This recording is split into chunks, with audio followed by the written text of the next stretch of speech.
Now we're going to continue our trig function inverses with the cosine function. And recognize that the cosine function on the table over here did not go from negative pi over 2 to pi over 2. Instead, our function went from 0 to pi. So if I were to label this as 0 and label this as pi for our domain, our values, the cosine value of 0 is 1. The cosine value at pi over 4 is root 2 over 2, which is approximately 0.7. Our value at pi over 2 is 0. Our value at 3 pi over 4 is negative root 2 over 2, or approximately negative 0.7. And our value at pi is 1 again. Negative 1. Sorry, negative 1. So when I plot my points, I'm going to be plotting 0, 1. Let's put this 1 and this negative 1. So 0, 1, I have a point. At pi over 4, which would be the quarter period here, or the quarter cycle, 1, 2, 3, 4 of pi, so right here, is 0.7. At pi over 2, we have 0. At 3 pi over 4, I have negative 0.7. And at pi, I have negative 1. And this is the curve, this is the portion of the cosine curve that we're going to graph. Now you'll notice that this is quadrants 1 and 2 of the graph, because we go 0 to pi over 2, that's quadrant 1, and then pi over 2 to pi, that's quadrant 2. The range of our function, if we're looking at this as a range, our maximum is 1, our minimum is negative 1. So we have limited our domain from 0 to pi, and we have limited our range from negative 1 to 1. Well, if we wanted to find the inverse function, which is written as y equals inverse cosine of x. Well, how do we do that? The first thing we're going to do is we're going to swap our x and y values. And so on the table, all of my y values are now written over here. So there's my y values. And my x values, I'm going to transfer. I'm just transferring from right here to here. They have switched over to the y values, which is 0, pi over 4, pi over 2, 3 pi over 4, and pi. So I'm going to be needing to put my x values from negative 1 to positive 1. And I'm going to put my y values from 0 all the way up to pi. Now I only have enough room. I got pi over 4, pi over 2, 3 pi over 4. I'm going to put my pi value all the way up there, okay? And now I'm going to plot my points. And so my points are 1, 0, 0.7, which is about right here, up to 0.4. Now remember, if this is pi, then this one is pi over 2, so this one's pi over 4. 0 goes at pi over 2. Negative 0.7 is up here at 3 pi over 4. And negative 1 is all the way up here at pi. And when I connect these in a nice curving slope, notice that the inverse doesn't ever even go into the negatives.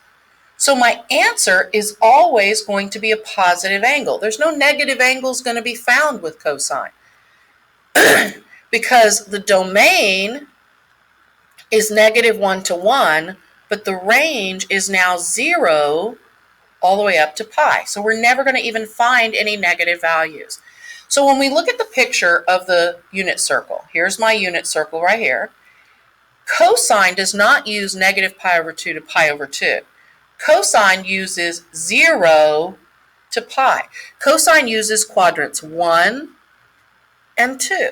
And if the answer is not found within quadrants 1 and 2, then we either have to use a reference angle, because these are not going to count. We're going to have to use a reference angle, or we're going to end up having to find some other angle that works. So let's just recap real quick. Y equals cosine of x. The domain is always going to be from 0 to pi. That's where we're going to look. Our range is negative 1 to 1. And for inverse cosine, the domain is -1 to 1, and the range is 0 to pi. Now don't forget, we can also use degrees. So if we are looking at 0 to pi, we could also call this -90, 0 to 180 degrees. Because 0 is equal to 0 in degrees and pi radians is equal to 180 degrees. So we can change 0 pi to 0 to 180, depending on whether you're in radians or you're in degrees. All right, so in order to be able to solve some problems now, we're going to look at some cosine problems. We need to be able to see our domains as well as the actual problem. So let's look at the way it's written. It says the inverse cosine of 0.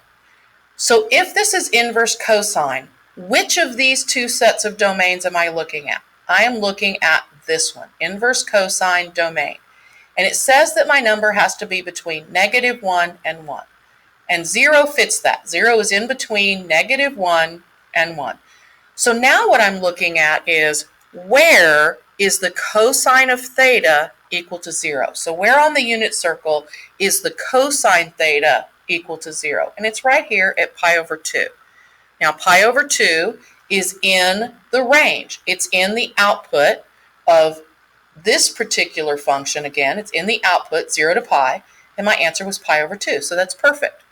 So let's look at the next problem. It's inverse cosine of -√2 over 2. Inverse cosine of -√2 over 2. That's actually -0.7, and that's in that domain. -0.7 is between -1 and 1, so that's perfect. So my output still has to be between 0 and pi. Now I want you to remember that a cosine value of -√2 over 2 happens twice on the unit circle. It happens once right here, and it happens once right here. But where are we supposed to look for cosine? We look for cosine in quadrant 2. So we only care about this answer. And the inverse cosine of √2 over 2 is 3 pi over 4, because this answer down here is outside of the range. The range only goes from 0 to pi, so we're not allowed to get that as an answer, 5 pi over 4. And once again, when we have a composite function, we make a decision, which domain are we looking at? We always look at the domain of the innermost function. So the innermost function is cosine. We're going to come up here and look 0 to pi. Is 5 pi over 6 in between 0 and pi?